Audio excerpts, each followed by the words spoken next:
প্রশাসকের প্রাক্তন চেয়ারম্যান যারা ভোলা মাস্টার, গ্রুপ ক্যাপ্টেন জিৎ, আমার ভাই, এই আমাদের পাশের দুই ইউনিয়নের চেয়ারম্যান, একজন হলো চরপত্রসন ইউনিয়নের চেয়ারম্যান আজাদ খান, উনি আসছেন আমাদের কাছে। আর গাজীটেক ইউনিয়নের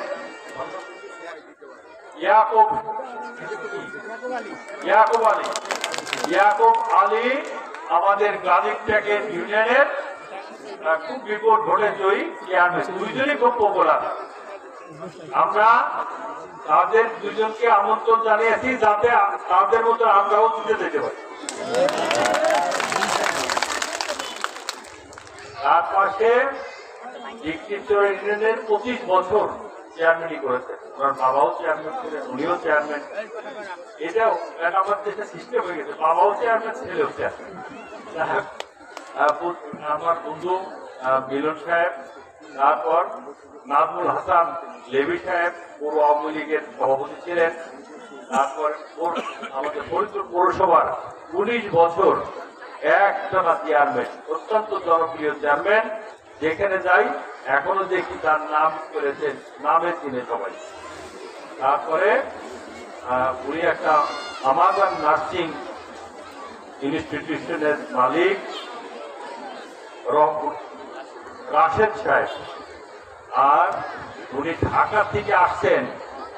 আপনারা কথা বলবেন না পাশে, প্লিজ অনুগ্রহ করে আপনারা কথা বলবেন না, তাহলে তো শুনতে পারবে না কেউ। আর ঢাকা থেকে আমার এক আত্মীয়, উনি ঢাকার একজন কাউন্সিলর, উত্তর ঢাকা দক্ষিণের কাউন্সিলর, উনি আসছেন আমাদের নির্বাচন দেখতে। উনিও অনেক ভোটে জয়ী হয়েছেন। তার কাহিনী আছে কি, মাহবুব সাহেব, মরনা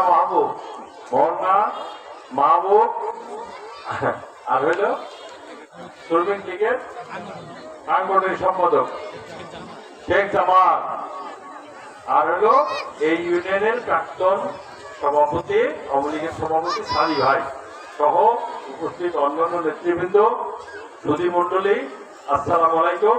আমাদের ছাত্রলীগের কোতোয়ালির সভাপতিও আছে, সোহান, ছাত্রলীগের কোতোয়ালি সভাপতি উপস্থিত, সুধী মন্ডলী, সাংবাদিক বন্ধুরা, আসসালামু আলাইকুম।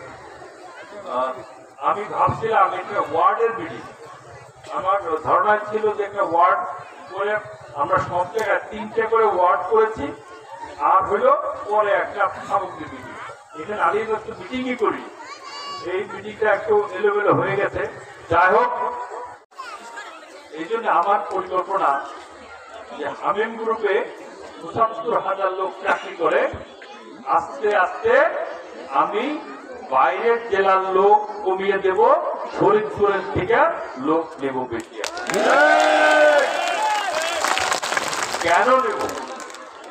কেন নেব? কারণ আমি ভোটে দাঁড়াতে চাইনি। এই যে আমার নেতারা ডাইনিং ভাই, তারা বলল যাকে নৌকায় প্রার্থী দেওয়া হয়েছে তাদের সাথে আমাদের বনাবনি হবে না। বনাবনি বোঝে, মানে আমাদের চলাফেরা চল না, আমার তার সাথে মিলবে না। কারণ সে এক ধরনের লোক, আমরা আর এক ধরনের লোক। অর্থাৎ ইংরেজিতে একটা কথা, a man is known by his companion. Bangla কি, একজন মানুষ কাদের সাথে চলাফেরা করে এইটা দেখে তাকে চেনা যায়। আপনি কাঁঠাল গাছ চিনেন কেমনে? কাঁঠাল ফল দিয়া। আম গাছ চিনেন কেমনে? আমের ফল দিয়া। আর ডাইনে যদি এক সন্ত্রাসী থাকে বা সন্ত্রাসী থাকে, তাহলে কেমনে যাবে? সন্ত্রাসী। আর একজন লোক চলে কেমনে? ভদ্রলোক নিয়ে বলা ভদ্রকার কি করবে? ভদ্রলোক যাই হোক, সেই প্রসঙ্গে আসার আগে আমি নমিনেশন করে সাবমিট করার পরে বেরোলাম। এই যে আমার সাদা চুল, দাড়ি পাখা ভদ্রলোক আছে, এইরকম 2-3 লোকের সাথে আমার দেখা। সবাই আমার বুকের মধ্যে জড়ায় ধরলো, একজন কেঁদে ফেললো আবেগে ভালোবাসা, বললো যে আপনি ভাবছিলাম ভোট দিতে যাবো না, আপনি ভোটে দাঁড়িয়েছেন এই জন্য ভোট দিতে যাবো। আমার কথাটা চোখের পানি আমার বুকের মধ্যে বিরাট ধরনের একটা কি বলবো অনুভূতি কাজ করলো, ভালোবাসা কাজ করলো, একটা শ্রদ্ধা কাজ করলো যে এলাকার মানুষ আমাকে কত ভালোবাসে।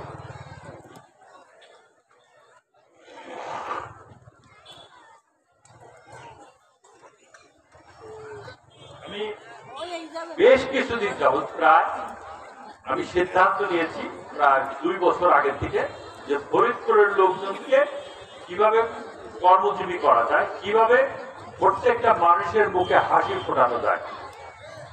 আমাদের দেশের মেয়েরা সাধারণত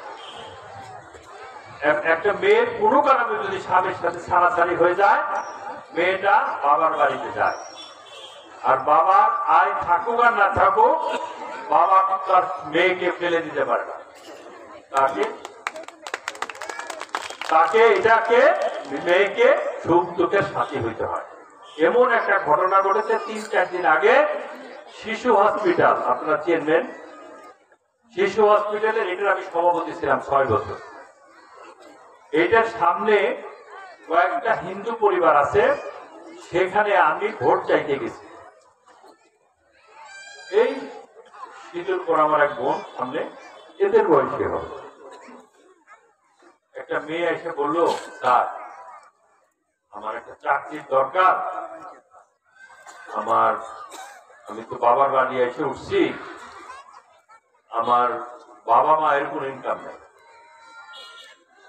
আমি এখন ওই মেয়েটার কাছে ভোট কি আর মনে করছি, এখন বাবা মার আসে আমি ছাড়াছাড়ি হয়ে গেছে ও মরে গেছে এই কথা আমি জিজ্ঞেস করতে পারি না, করা যায় না, কষ্টে আছে, আমার চাকরি দরকার।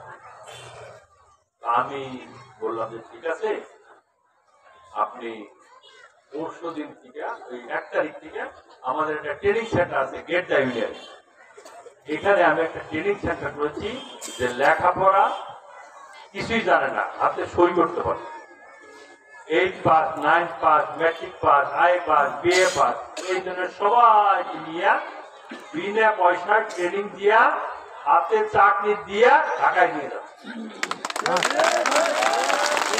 আর মেয়েদের করে, বিশেষ করে একটা মেয়ে কোনোদিন ঢাকায় যায় নাই, যে কই থাকবে ওর থাকারও ব্যবস্থা আমরা করে দিচ্ছি। আর মাসে 100 থেকে 150 ছেলে মেয়ের ট্রেনিং এর ব্যবস্থা করছি। আমি যদি নির্বাচিত হতে পারি, যদি ইগল মার্কা নির্বাচিত হয়, ইগলকে আপনারা জয়ী করেন, তাহলে আমি প্রত্যেকটা ইউনিয়নে এইরকম ট্রেনিং সেন্টার করে দেবো।